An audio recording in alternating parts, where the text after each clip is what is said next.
Bienvenidos y bienvenidas a un nuevo episodio de Historias del León, un podcast de cultura e historia 100% zaragocistas. Una vez más, queremos comenzar el programa dándos las gracias a todos por dar vida a este proyecto, escuchando el programa en Spotify e iVoox, interactuando con las cuentas en redes de ADN Zaragocista e Historias del León. En definitiva, disfrutando junto a nosotros de la historia del club de nuestros amores.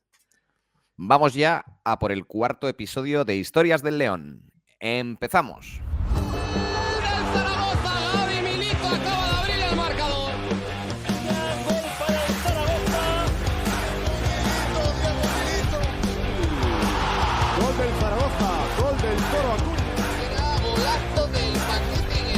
Acaba de marcar el Zaragoza, qué golazo acaba de marcar Everton.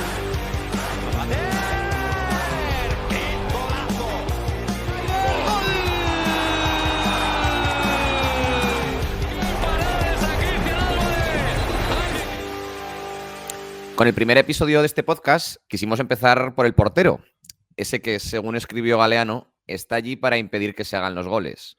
El gol, decía el escritor uruguayo, es la fiesta del fútbol. El goleador hace alegrías y el guardameta las deshace.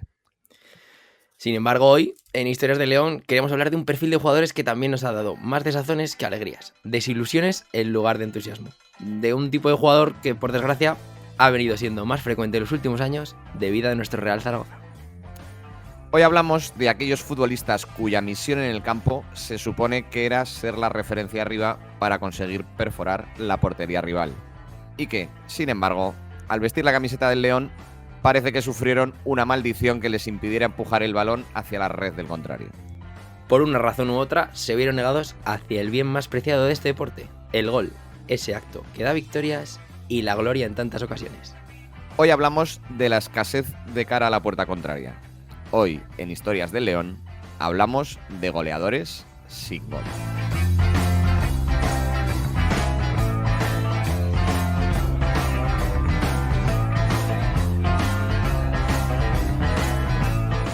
Bueno, Pablo, ya estamos aquí con el episodio número 4.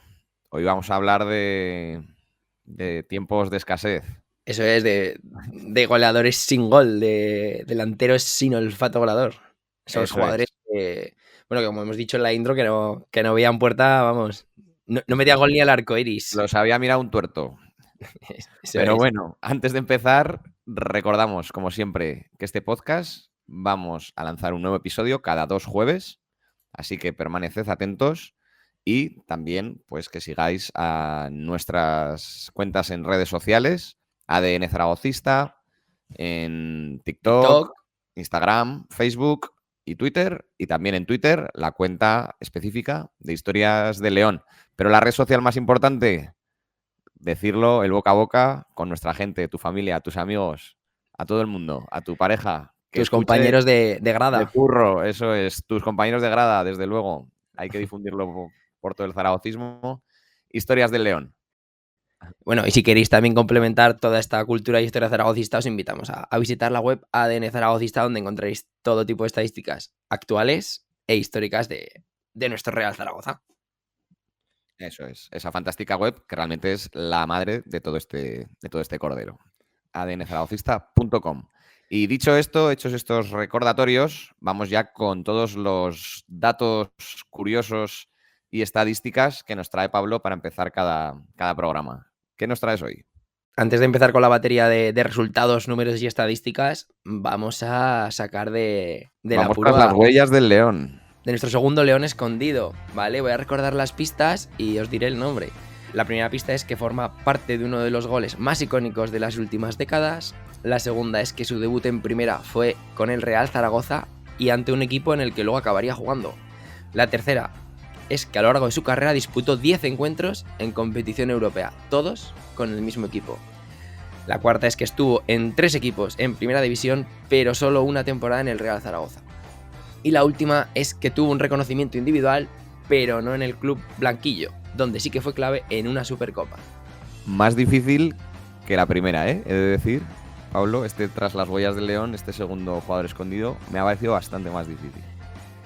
Bueno, este jugador escondido es Luis García Conde, el portero que estuvo en el Real Zaragoza en la temporada 2004-2005.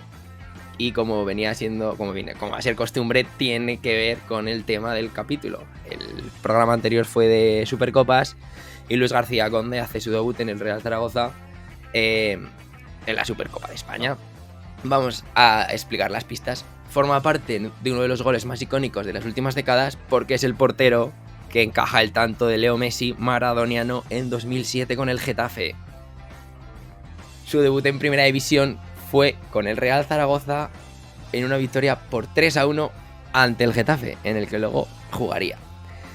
A lo largo de su carrera disputó 10 encuentros en competición europea, con el Real Zaragoza en esa Copa de la UEFA, que acaba siendo también protagonista con esos 2 fallos ante la Austria de Viena y que condenaron al equipo de Víctor Muñoz. Hablamos, si no me equivoco, de este partido. En porteros puede ser. Sí, con César Sánchez, yo creo, que era su portero titular. Sí. Estuvo en 3 equipos en Primera División, en el Real Zaragoza la 2004-2005, en el Getafe de 2005-2007 y en Tenerife la 2009-2010.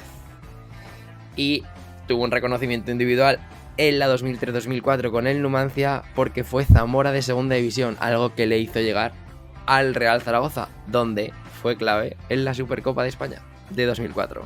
Pues un tras las huellas del León bastante más rebuscadito, ¿eh? La verdad que a ver quién ha sido el que lo ha acertado, porque ahí hay que darle más a la cabeza. Sobre todo la primera pista despista, porque como habla de un gol ya piensas en quién lo ha metido. No, pues es quién lo ha recibido. No quién lo ha recibido, como es en este caso. Bueno, y ahora vamos con nuestra tercera edición de las huellas del León. Voy con la primera pista. En su última temporada como blanquillo, solo disputó un partido, antes de salir en el mercado de invierno.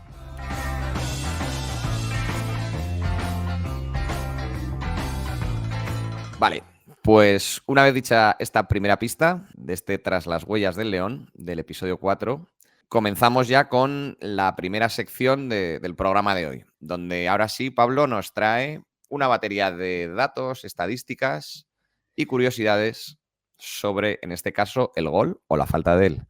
Eso es, porque marcar gol en el Real Zaragoza es fácil, pero para algunos jugadores no tanto. No lo fue, ¿vale? Vamos a repasar algunos nombres de jugadores zaragocistas que pasaron por aquí sin marcar gol. Los jugadores que más partidos estuvieron en la disciplina blanquilla sin ver portería. Y el honor, el número 1, se lo lleva Luis Carlos Cuartero, que estuvo del 92, 93 hasta 2009 defendiendo la elástica blanquilla, jugó 237 partidos y ni un gol. Bueno, en este caso se lo podemos pasar, ya que era su posición, era la de defensor, de defensa, e incluso muchas veces en el rol de suplente, ¿no? Bueno, al final esta lista son todo defensas, ¿vale? Pero bueno, el segundo sería Manuel Torres, defensa de los 50, turolense, que estuvo 195 partidos sin marcar gol.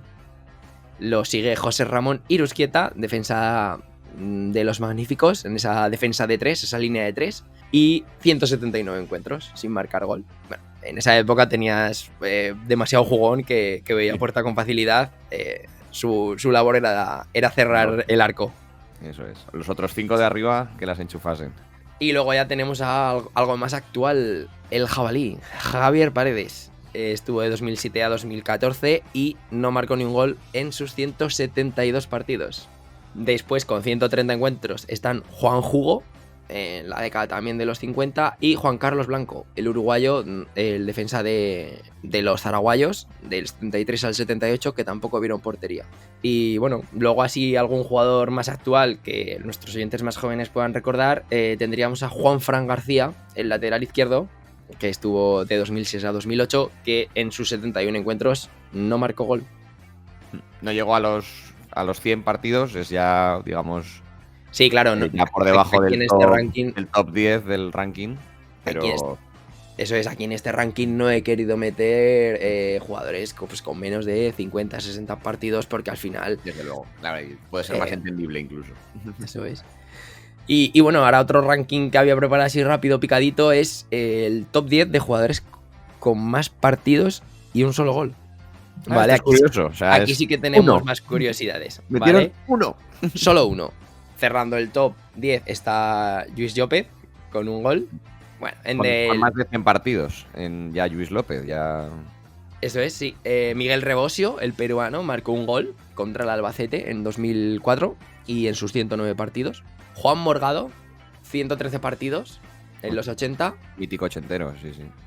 José Ignacio Oña Ederra, de los 70-80, 163 encuentros, donde solo marcó un gol. En esa época, Pichi Alonso, pues se los lleva a todos. Para el saco suyo todo. Pichi Alonso que no pega en este programa, pero bueno.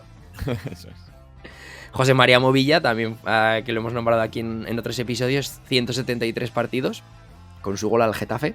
Ángel Rollo, 179, defensa lateral izquierdo de los 70. Paco Gémez, que marcó un gol en segunda división y estuvo 189 partidos defendiendo la camiseta del León y solo marcó un gol en segunda división ante el Terrassa. Ignacio Alustiza, de los 50-60, que estuvo 222 partidos. Y en segunda posición, Paco Francisco Santamaría, el central de los Magníficos, jugó 232 partidos con un solo gol. Y coronando el ranking... Al top 1. Coronando el ranking... Claro, esto al final es cuanto menos curioso. Está nuestro gran Cristian Álvarez. 236 partidos y un gol.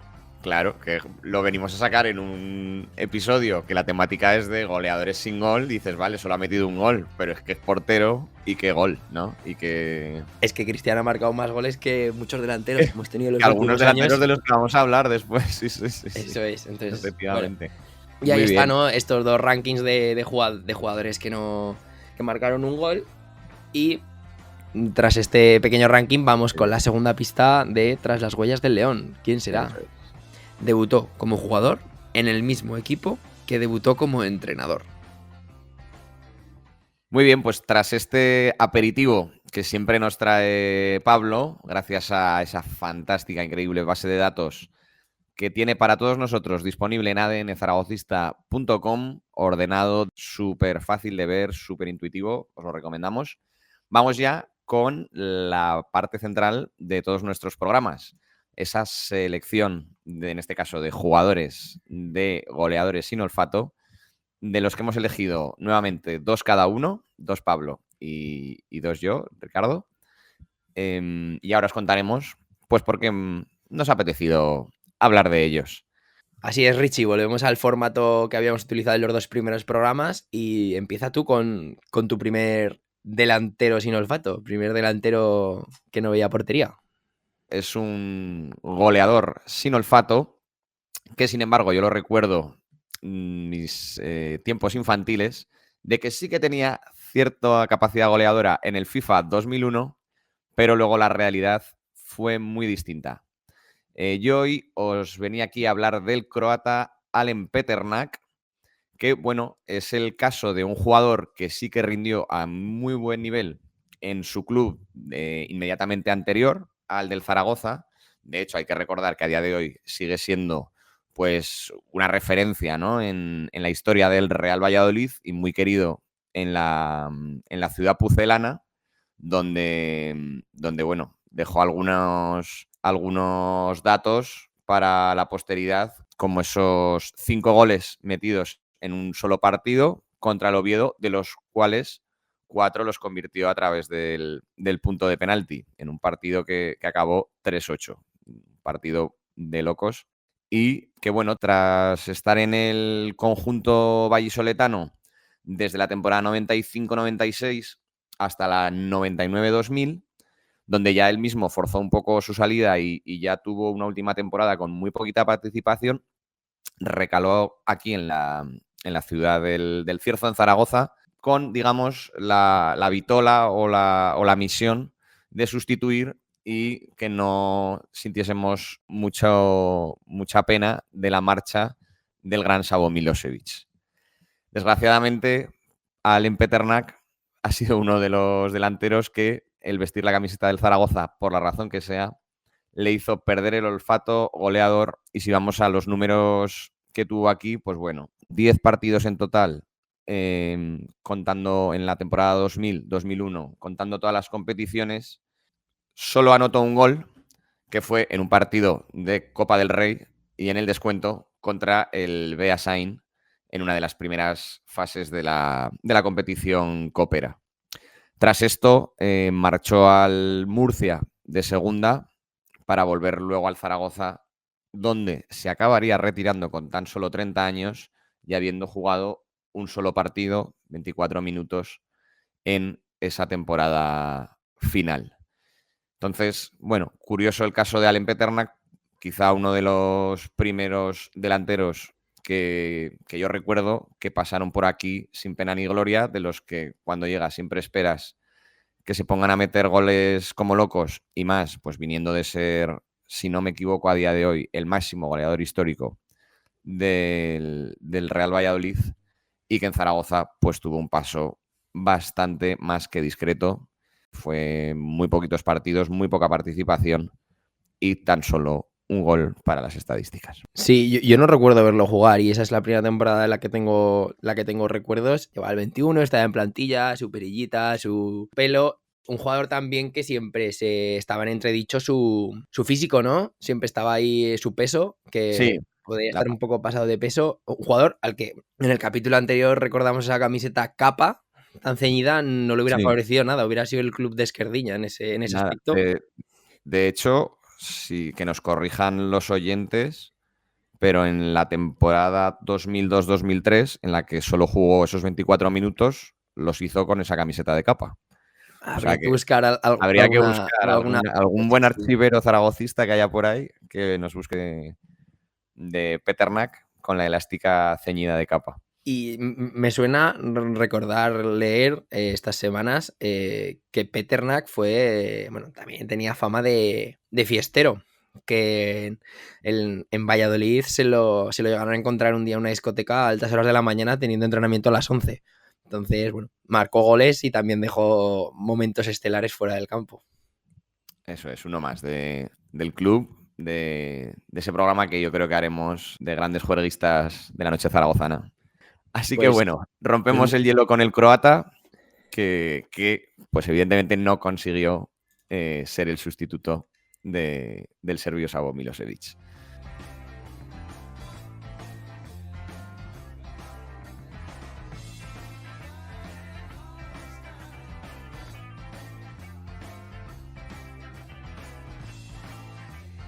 Y Pablo, ¿qué nos traes tú de primer plato de estos goleadores sin olfato? Pues yo te traigo a la promesa de Negotín. No sé si con estos datos sabes de quién estoy hablando.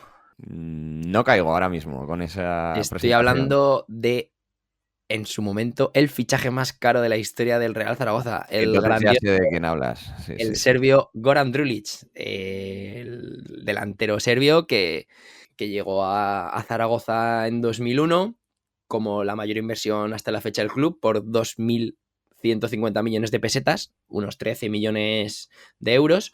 Solo Matusalem y con todo el tema de los impagos y demás de Agapito Iglesias ha superado al delantero serbio. Goran Drulic llega del Estrella Roja al Real Zaragoza en el verano de 2001 a un equipo que venía de ganar la Copa del Rey y viene un poco a suplir a ese jugador de Snyder que no se le había renovado y que acabó saliendo mal del club y como uno de los herederos del gran Savo Milosevic. Vale, entonces, bueno, llega con la vítola de nuevo Milosevic y ostentaba el título de ser el máximo goleador de la Copa de la UEFA 2000-2001, empatado con otro extragocista como Javi Moreno, en esa Copa de la UEFA que el Alavés roza con los dedos el título con ese partido increíble ante el Liverpool, con ese 4-4. Realmente hay que decir a favor de Goran Drulic que las credenciales con las que venía eran buenas, o sea, no era un desconocido ni mucho menos, o sea, ya había demostrado de lo que era capaz. Y también la reflexión que quería aprovechar así hacer rápido es que tanto en Peternak como ahora en Drulic hemos nombrado a Milosevic. O sea, la larga sombra de Savo Milosevic, digamos, estuvo sobre los delanteros de los años inmediatamente posteriores. Sí, dejó un hueco enorme el serbio bosnio. Otro tema que también habría que analizar. Los llamaremos yugoslavos a todos. Realmente vale, yo tengo el cromo de Milosevic jugando todavía con Yugoslavia en Francia 98. Sí, no, y jugó con Serbia, pero bueno, eso lo analizaremos en otro programa. Vale, entonces bueno, un Goran Drulic que ya había estado en España, más concretamente en el filial del Barça, en las la temporada 96-97, donde el equipo acaba descendiendo a Segunda B, ¿vale? No marcó gol y regresó a su país, al Estrella Roja, donde se sale, ¿no? Llega como el jugador más caro, como la referencia ofensiva, como la gran apuesta del conjunto blanquillo, que realizó una inversión increíble, la más alta hasta la fecha, bueno, hasta la 2007-2008, que es con la que el Real Zaragoza acaba descendiendo a segunda. También dato curioso, que las 2 veces que más perras se ha metido en inversiones, ha sacado en segunda. Bueno, así es el Real Zaragoza. Llega Goran Drulic y tiene una pretemporada un tanto peculiar, ¿vale? El primer día entrena normal, el segundo coge fiebre y está en cama hasta el 7º, donde regresa, hace el entrenamiento normal y en el 8º día de pretemporada de entrenamiento se le va la rodilla en un ejercicio de conos.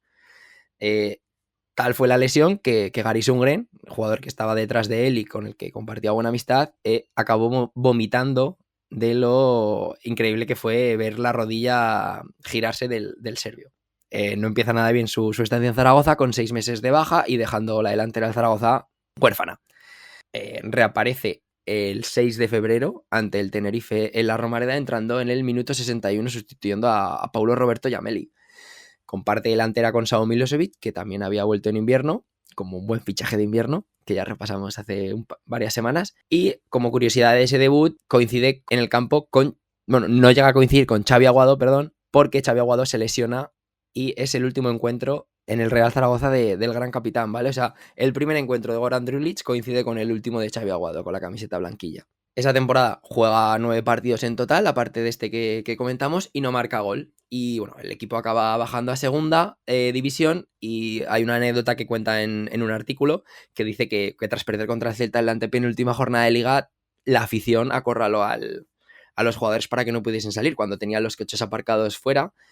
Y bueno, Goran Drulic la recuerda como diciendo que no pasa nada, que no nos van a pegar, que ellos estaban peores. Y bueno, fue uno de los que salió a hablar con la afición y recuerda que un aficionado le dijo que llevaba 50 años como abonado y que a ver si tenían valor de quedarse y ascender al equipo, a lo que él contestó que sí. Que luego, bueno, en el ascenso, según él, dice que lo encontró en la Plaza de España de Zaragoza y lo volvió a ver.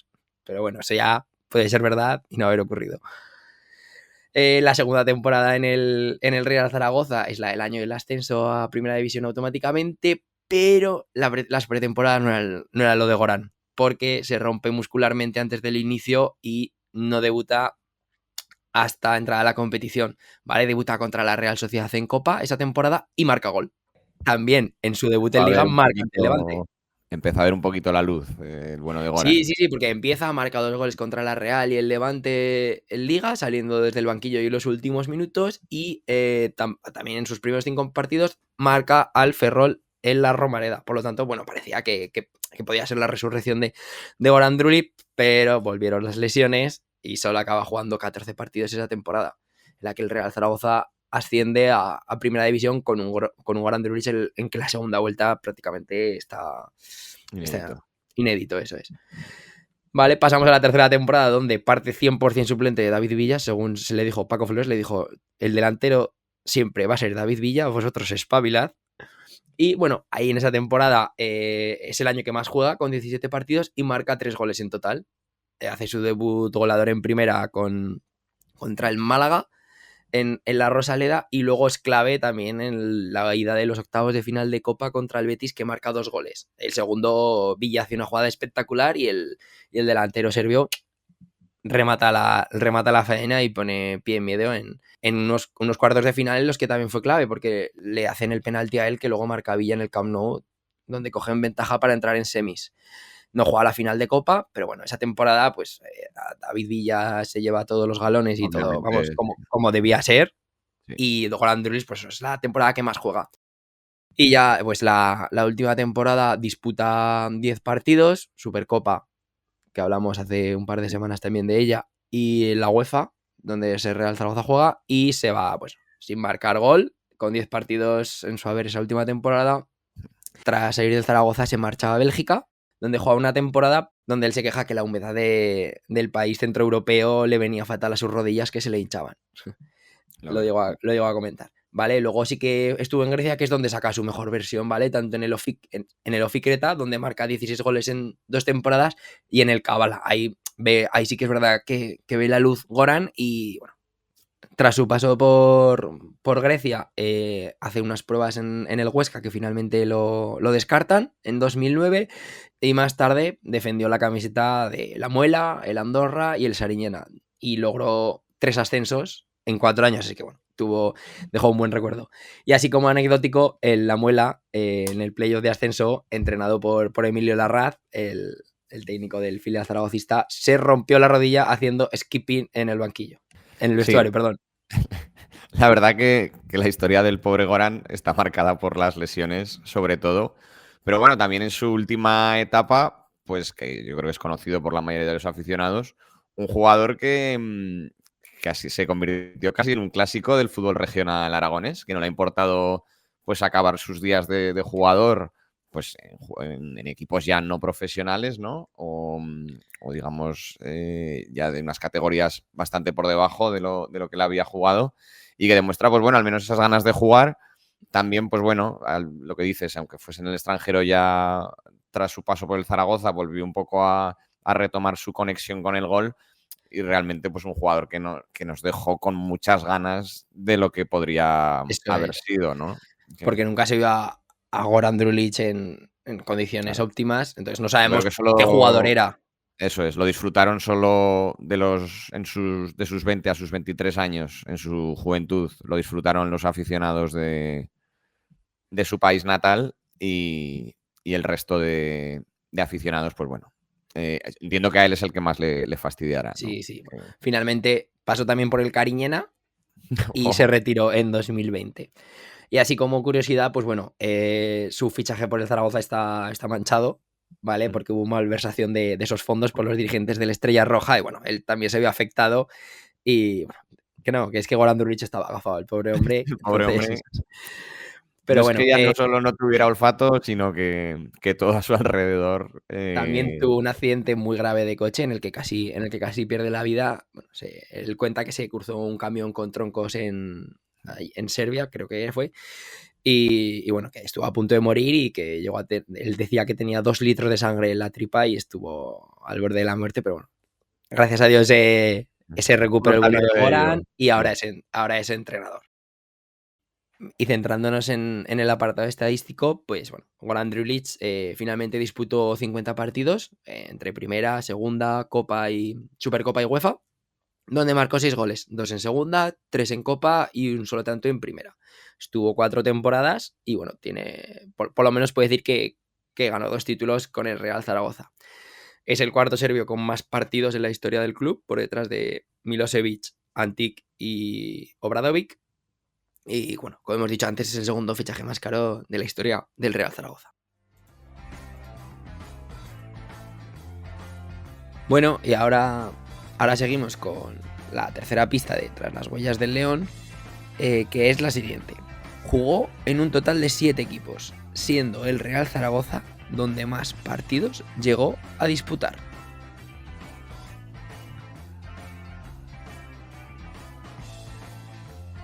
Voy ahora yo con mi segundo goleador sin olfato y de nuevo se repite la misma historia. Un delantero que venía de hacer 2 buenas campañas con su anterior equipo, que era el Real Betis, en los que anotó 25 goles en Liga en las 2 temporadas anteriores, la 95-96 y la 96-97, y quien aterrizó en la temporada 97-98 en el Real Zaragoza fue el italiano con nacionalidad española y de hecho internacional por España, Pierluigi Cherubino Loggi.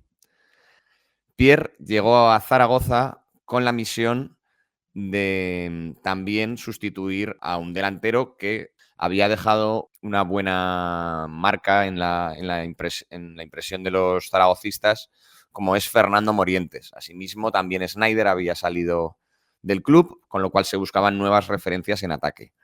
Entonces, Alfonso Solans decidió fichar a este jugador, realmente criado en las Islas Canarias, y que, como hemos dicho, venía de cuajar buenas temporadas en sus anteriores clubs, que fueron el Tenerife, donde saltó al fútbol profesional en su tierra, posteriormente en el Sporting de Gijón y después en el Real Betis, que es en el club donde, junto al Tenerife, pues más se le recuerda por su buen hacer. Sin embargo, Pierre, pese a ser todo un profesional y intentar hacerlo lo mejor posible en Zaragoza, también todo hay que decirlo, que acompañado por una dinámica bastante irregular y bastante negativa de cara al gol del equipo en general, en su primera temporada, pese a contar con la confianza total del míster, jugó mucho, pero no anotó más que un gol en toda la temporada. Eso en Liga. Sin embargo, al menos en Copa, pudo redimirse, ya que anotó 5 goles que serían importantes, pues, para avanzar en esa competición. Sin embargo, al año siguiente, fruto de esta ausencia de gol en su primera campaña y con el cambio de míster, no tuvo oportunidades con el Real Zaragoza y ello precipitó su salida de nuevo hacia el Tenerife. Por destacar algunas cuestiones del paso de Pierre por la Romareda, pues bueno, que también estuvo marcado por 6 partidos de sanción en un partido contra el Oviedo con una supuesta agresión, que eso pues bueno, también marcó un poco el inicio de su temporada en el Real Zaragoza.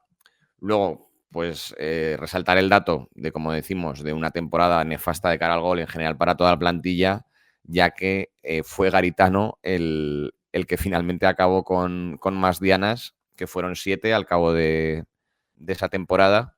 Y bueno, eso, que Chechu Rojo fue quien fue el entrenador que le dijo claramente que no contaba con él desde el principio y vio la temporada desde la grada. Tras él, sí que fue la llegada del que ya hemos nombrado aquí una y otra vez, que fue Savo Milosevic, que sí que fue el delantero que tanto buscaba el Zaragoza, pues tras esa época de Snyder y compañía que habían triunfado con la camiseta blanquilla. Y no sé si nos traes algún dato adicional, Pablo. No, a ver, lo de la sanción lo desconocía, sí que es verdad, bueno, que fue el primer italiano y que más goles, el italiano que más goles marcó, también es fácil porque los otros italianos que han pasado por el Real Zaragoza o eran defensas o Stanimakia, que es el más reciente y bueno.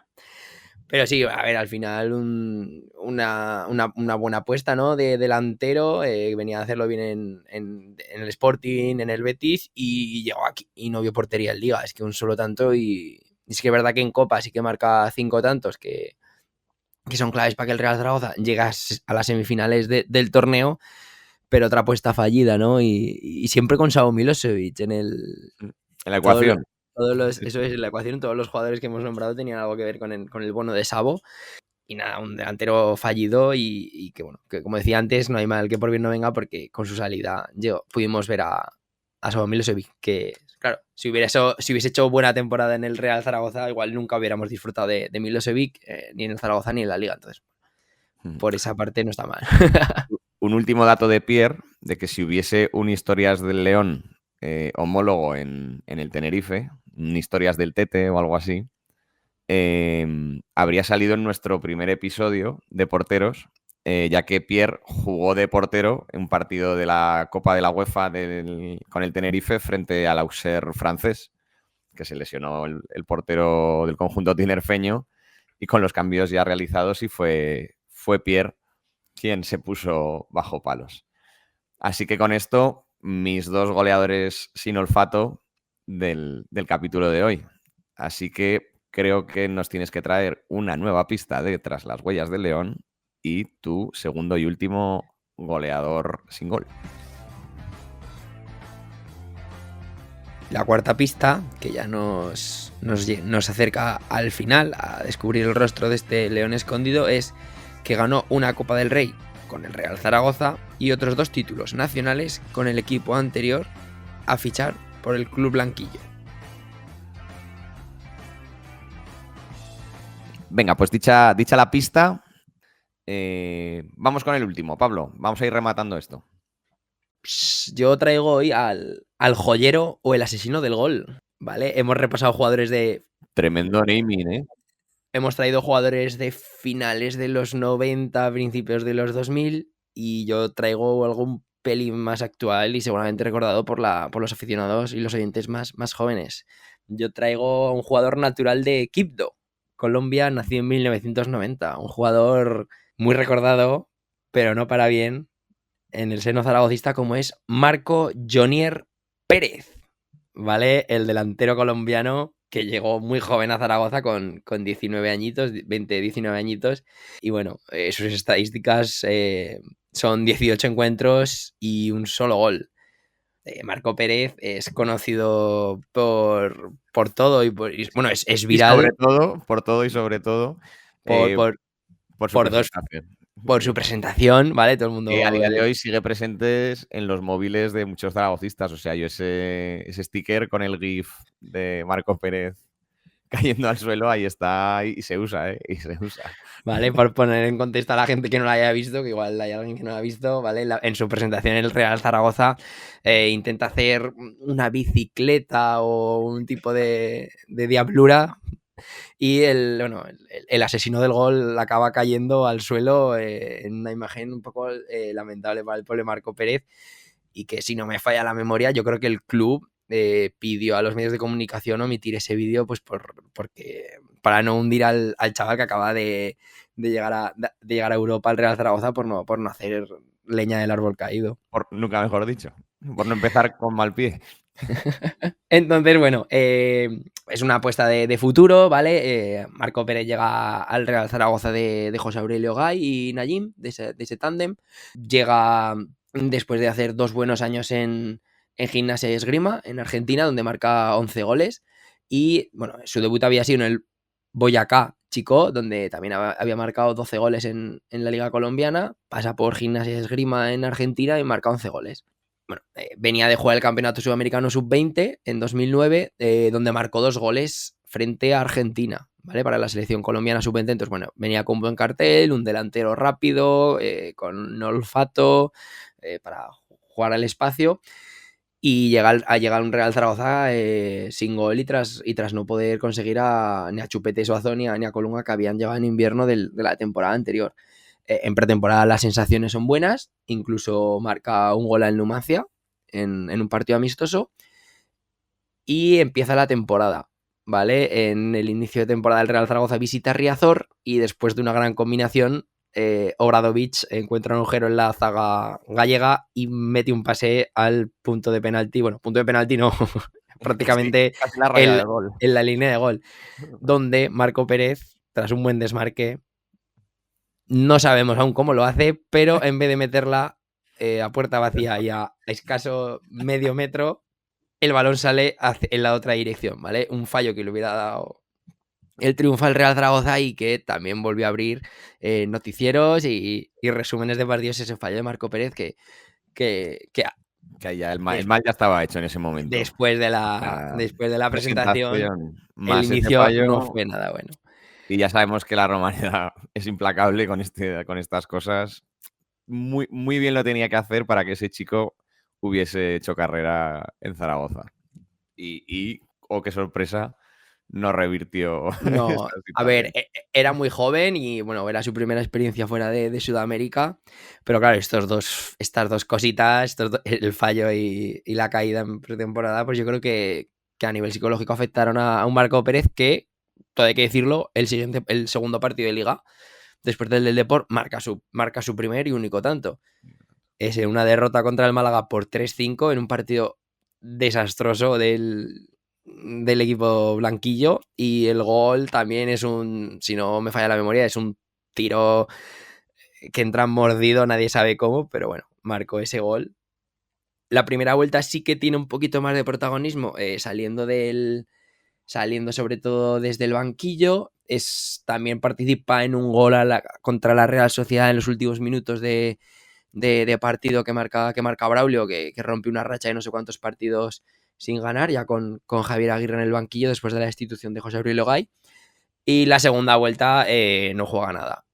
No juega nada, se recupera Uche y acaba jugando Uche y Braulio. Vale, entonces, Sinama pa' un gol, otro delantero sin gol. Que podía haber entrado, eso es. Podía haber entrado. Prácticamente no juega en toda la segunda vuelta.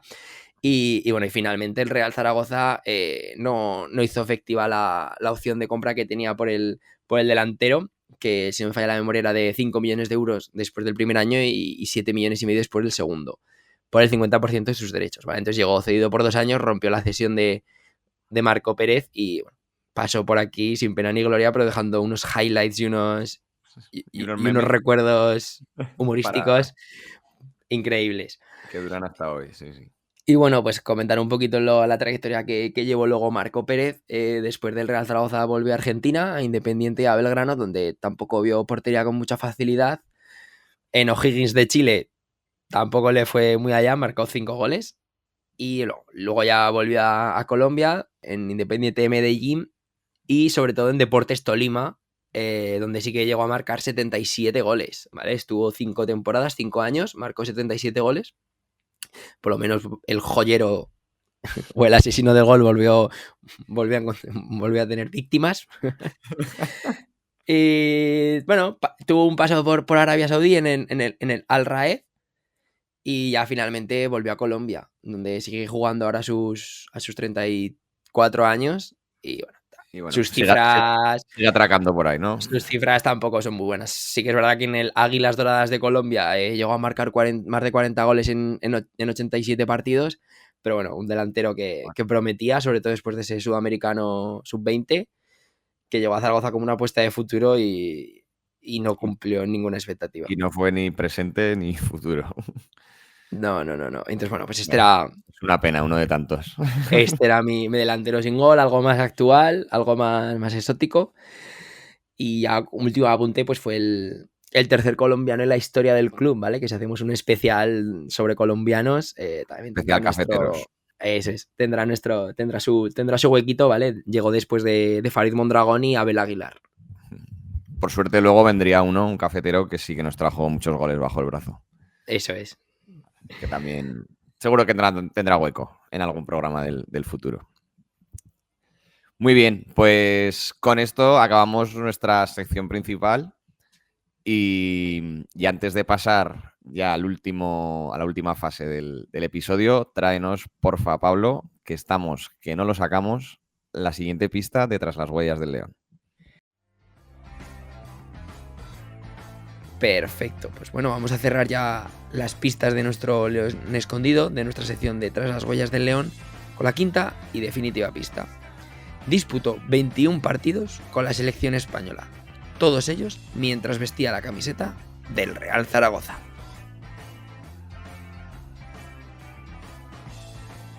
Perfecto, pues con esta última pista nos vamos a la última sección donde, aunque aquí hemos nombrado a 4 goleadores con poco olfato en su paso por la Romareda, ahora vamos a traer la lista definitiva, con datos. Los menos goleadores de los atacantes que han vestido la camiseta del León. Eso es, hemos empezado por jugadores que o bien más partidos acumularon sin marcar gol. Hemos repasado jugadores que solo vieron portería una vez en su estancia en el Zaragoza y ahora vamos con los delanteros que no vieron portería. Los delanteros que no la metían, vamos. Y se va a salvar alguno porque metió un gol o así, como sí, el que has nombrado de Marco Pérez.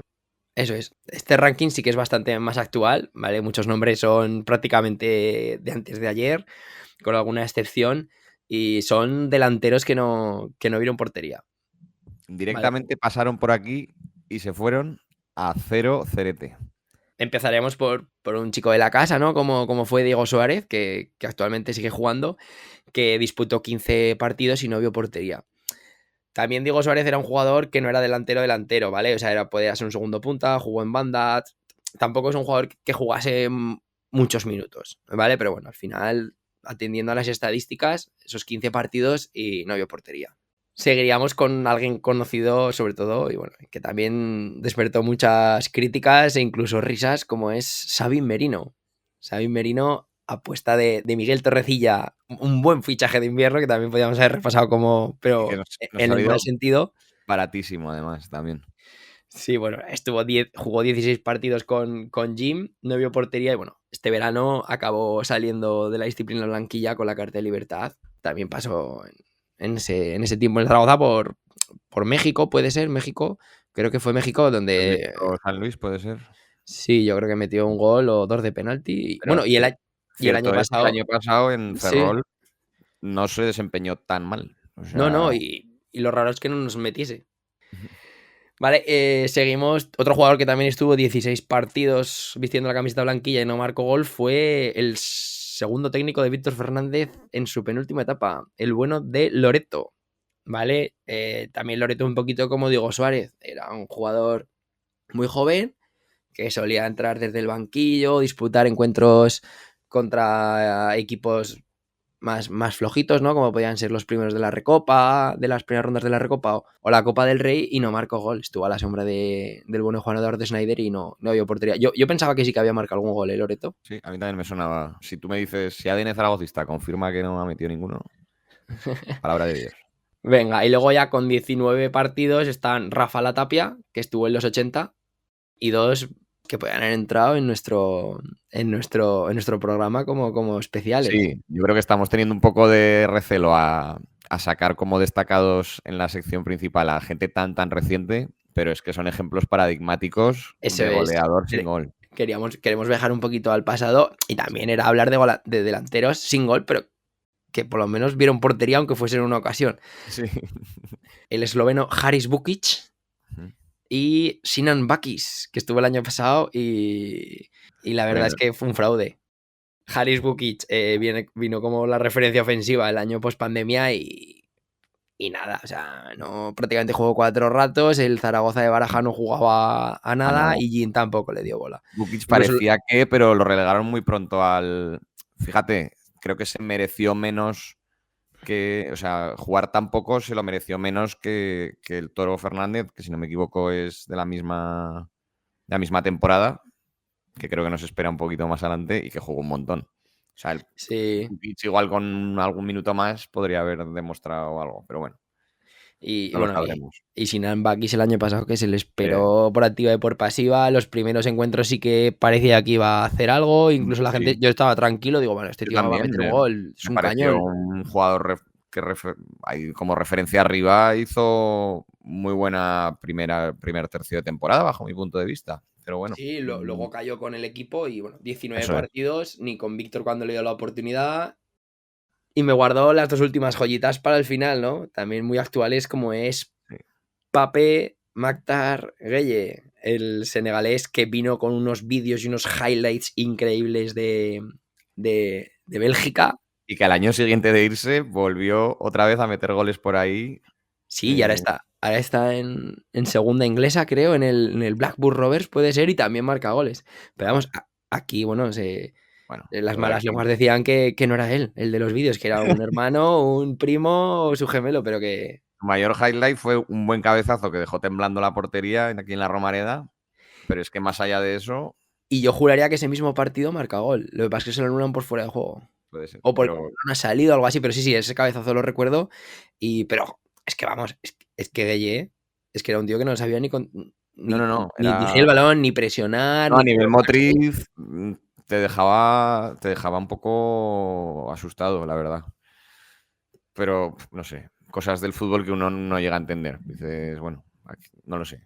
Expedientes X del Zaragoza. También un programa Expedientes X. Pero por encima de Mactar el Pape Gueye, que no sé si lo has nombrado, pero llegó a jugar 23 partidos con la elástica blanquilla. Tenemos... Con un total de 32 partidos. El líder en esta estadística es el Toro Fernández, Gabriel. El pobre chaval. Es que la cara que ponía era de auténtica voluntad. O sea, él quería. No había ahí como en otros que igual ves un poco de pasotismo. Es que quería pero no podía.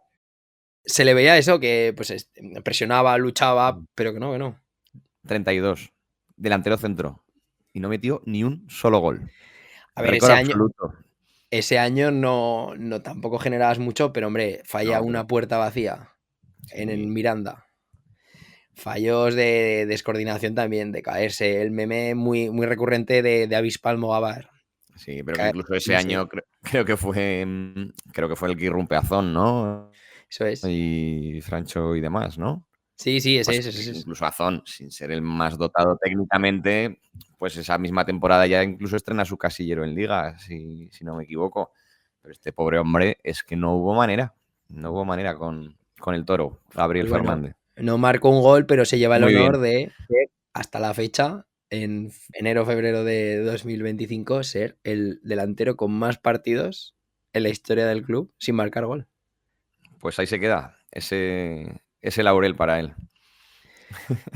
Bueno, muy bien. Y ya para finalizar, sí, te traigo 3 que también no jugaron mucho, pero me apetecía recordarlos. Ya hablamos de ellos en antiguos programas porque son fichajes de invierno, como son Henry Bienvenú, André Pereira y Giorgio Samaras, con 9, 8 y 7 participaciones oficiales que tampoco dieron portería. Revulsivo goleador poco, por no decir 0, exactamente. Y bueno, pues con esto ya estaría. Nuestro repaso a los no goleadores. Primer programa que hacemos, digamos, de cosas un poquito menos de buenos recuerdos y más de manos a la cabeza. Un poco más troll, sí, este programa, pero bueno, nos hizo gracia la idea y para adelante que hemos ido con nuestros delanteros. Que sobre todo, aparte de que os traiga algún recuerdo un poco nefasto, también pues sacaros una sonrisa y que lo paséis bien. Cerramos el capítulo 4. Y ya pensando en el 5, que será dentro de 2 jueves, esperamos que este capítulo os guste, que compartidlo con amigos, repostear en redes sociales, porque bueno, es lo que más feliz nos hace, ver cómo nuestros oyentes y seguidores van subiendo y sobre todo y crear comunidad, historias del León. Que os gusten estos programas, que os lo paséis tan bien como nosotros lo hacemos grabándolo y nos vemos dentro de 2 semanas. Muy bien, pues hasta la próxima, Pablo. Venga, abrazo zaragocista.